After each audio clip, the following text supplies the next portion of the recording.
Hello everyone and welcome. Make a cup of your favorite drink and get comfortable because this is a wonderful time for new stories from YellowCat. Send your own stories in the comments below and maybe they'll be in our new video. Why did you get fired? I was teaching ESL and Italian in a school I'm not sure was legal, am a student, can't complain.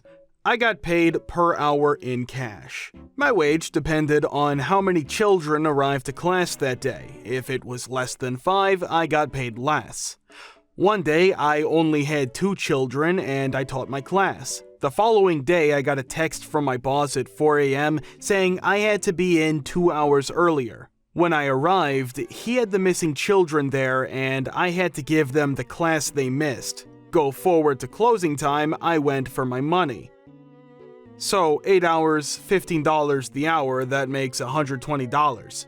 No, 6 hours. I told you you had to make up those hours. And I did, which is why it's 8 hours. It was your responsibility, it's 6 hours. Sir, I charge by the hour. The guy gave me a cold glare and gave me my 8 hours cash. He told me not to come back. Joke's on him. I was his only teacher and he doesn't know any Italian. Also, his English sucks. He might have thought I was going to beg. Now he has a teacherless languages school. Worked as a cashier at a store where things are generally $1. You only get 3 chances per year to be off on your register by $2, positive or negative. Was on my 3rd strike in December. At this point, promoted to assistant manager, found an extra $20 in my drawer when I counted it down at the end of the night.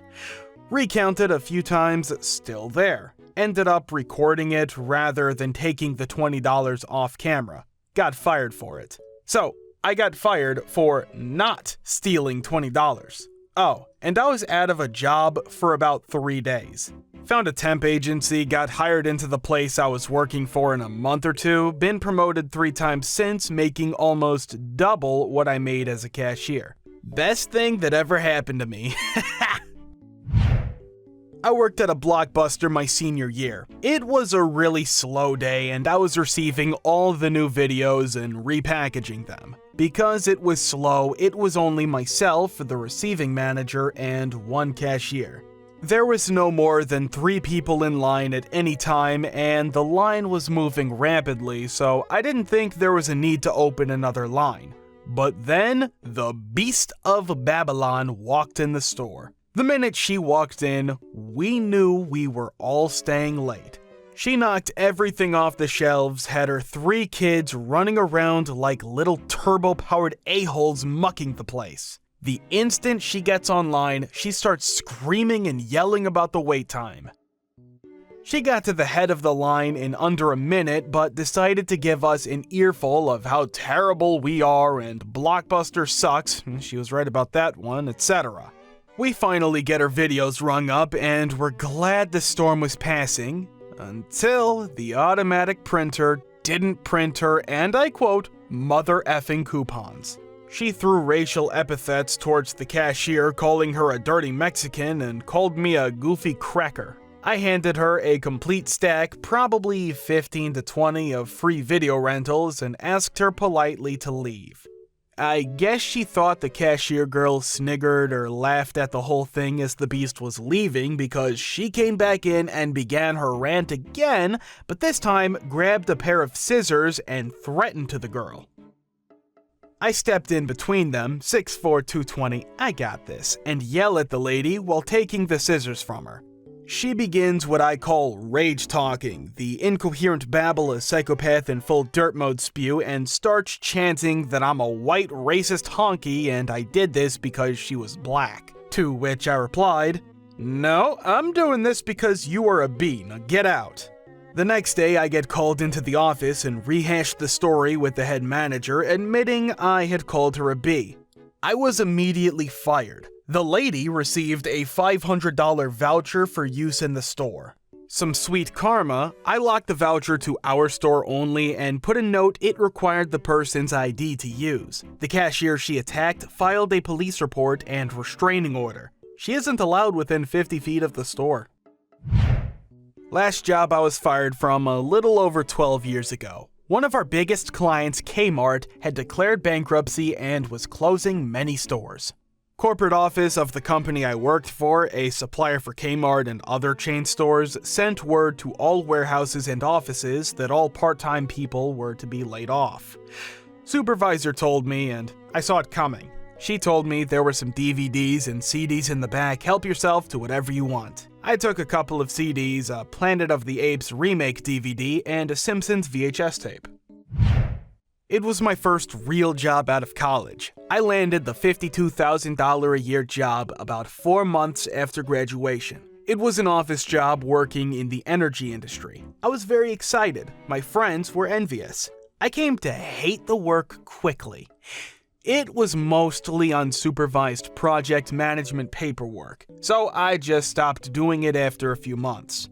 Another coworker had started there about the same time as me, and I just had him do all the work. The thing that gets me is I knew it, my firing was coming, but I made no effort to change. I would just watch StarCraft 2 games on YouTube and browse Reddit all day. When my boss, a man whom I respected and liked, sat me down with my manager and let me go, he said something like, "Third place lithium, this just isn't working out." I said, "I know, I'm sorry I didn't do the work you asked of me. I think this is the right thing to do." I was so disappointed in myself. It was real. I was employed there for about 1.5 years. I was unemployed for about 4 months. When I was fired, I had about $5,000 in my bank account. I got my student loans put on forbearance, cut all my costs as best I could, and I applied for unemployment insurance benefits. By the time I started my new job, I had about $4,500 left. I don't really understand how, especially since I was fired from my previous job, but I got another energy-related job that paid $65,000 a year. This work was much more engaging. I was more stringent with myself in the new job. I didn't aimlessly browse the internet at work. I tried hard and my manager saw it. I liked the work, but it certainly was not what I wanted to do for the rest of my life. After nearly 2 years, I left work to return to school to become a physician assistant. Upon giving my notice, my manager even offered me a raise to stay. If it had not been for my girlfriend, now wife, I would probably still be a lazy-a. Now I look at my college friends who got lower paying jobs, $35,000 a year out of school, and now they are doing great. They worked much harder than me and made better contacts. I wish I had their work ethics when I got my first job. I'd say I recovered well, and I'm excited about my new career. However, I am still ashamed of my behavior at my first job. This is a story I will tell my children. I refuse to break the law. We are still in a legal battle over the matter. Even now, 6 months later, my life is much better. So much less stress, even with the legal frustrations. I had a part-time job that nearly instantly turned into a full-time gig, so I was lucky there. It's actually not as exciting as it seems. I just refused to lie about how many hours I was working so that they wouldn't have wages and hours trouble. So they fired me and one other person who was of the same conviction, and we reported them. Not me, but my brother. He worked for this warehouse for years and made a lot of money because the owner would pretty much give him unlimited overtime.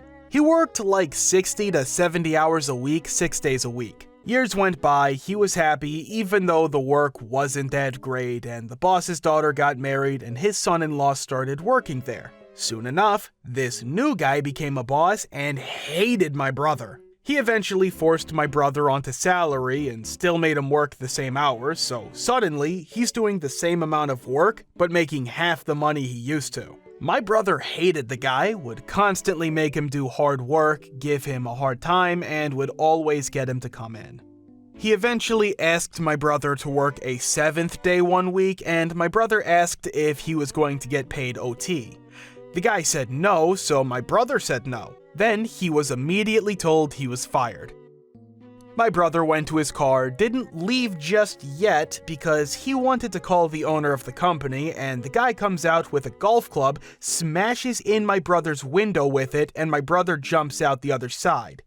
The guy chases my brother down the street to where he reached a prison. The prison was just down the street, and the guy just casually walked back to work with a golf club in hand when my brother ran in. All said and done, my brother tried calling lawyers, and only one even called him back, basically saying, "Who do you think you are? He has every right to fire you for that." It blew my mind that that's the law with salary workers. Makes me never want to go on salary that they can practically own you and you can't do anything about it but quit. All said and done, the guy only paid to replace my brother's window. I don't think he ever really filed any assault charges, but took advantage of unemployment. He was unemployed for about 6 months, went to trade school, got a great job, owns a nice house, happily married. I was temping at a phone center, which I hated, and the management tried to schedule both of our 15-minute breaks in the morning before lunch. I asked if we could change, but they said no. I called the DOL and asked them if that was legal. It's not. I went back to the scheduler and told them it wasn't legal and that I had checked my facts. They about bricks when I told them I'd checked with the DOL, no identifying information was given. I was escorted off the property by security. Call me Norma Ray. I was competing with the company by telling a friend of mine minimum specs he should get and a rough price to pay for a new PC. The ISP I worked for also built and repaired computers, so by telling a friend of mine 60 miles away what to look for in a PC, but not having him drive 60 miles, seriously, to come buy from us, I was let go. Also, and the $1 million or so we had to get the ISP off the ground was in fact more like $125K, and it was about all gone. And I had all the S automated by this point, so it only needed to be maintained. I went back to my old job at reduced pay and decided enough was enough and put my resume on Monster/Dice with willing to relocate, had a job making 3 times as much in California within 2 weeks. I've got one. So, the last time I was fired was about 6 years ago-ish. I was 17 at the time, and it was kinda my first real job, working for a fish and chips shop. The thing was, I was making minimum and at 17 had an arrogant teenage attitude. So I came into work most day extremely stoned, which meant I was very easygoing, giving away free food to my friends and family, messing up orders, but what really hit the nail into the coffin was this. At the end of the night, my job was to wash and clean the utensils used throughout the evenings, but I was usually in a rush to get out as quickly as possible. In my high and frantic state, I left the tap running as well as leaving the plug in the plug hole. This was on a Saturday night and nobody came into work till Monday morning. Knee height in water. I somehow managed to keep my job for about 2 weeks until I did it again. I was an effing awful employee. I used to work as an assistant brand manager and my female supervisor was a real piece of work. Her sister was the head of marketing, yeah, no conflict there, and I got put on probation. I continually asked why I was on probation and looked for ways to improve. Reasons given never added up. So, the night before my final probation meeting, I created a 7-page document outlining all the reasons given to me as to why I was on probation and why they were false, with email documentation as proof. I gave a copy to Queen Bee and HR, and they canceled said meeting 30 minutes after it was supposed to start, never rescheduling. It was close to Christmas, so as I asked when I would get a rescheduling meeting, it was always after the holidays. Second day back from Christmas, I got a call at 4:45 p.m. from a conference room, and I knew. I did get a severance package, took it, and ran. A month later, I was working for a competitor. Now I do something altogether different, but I was not willing to be in trouble for not doing my job when I was. I would still do the same thing if it was to happen again. Thank you for watching. Guys, thank you for all the support and the likes. Subscribe to the channel if you're not subscribed yet. See you next time.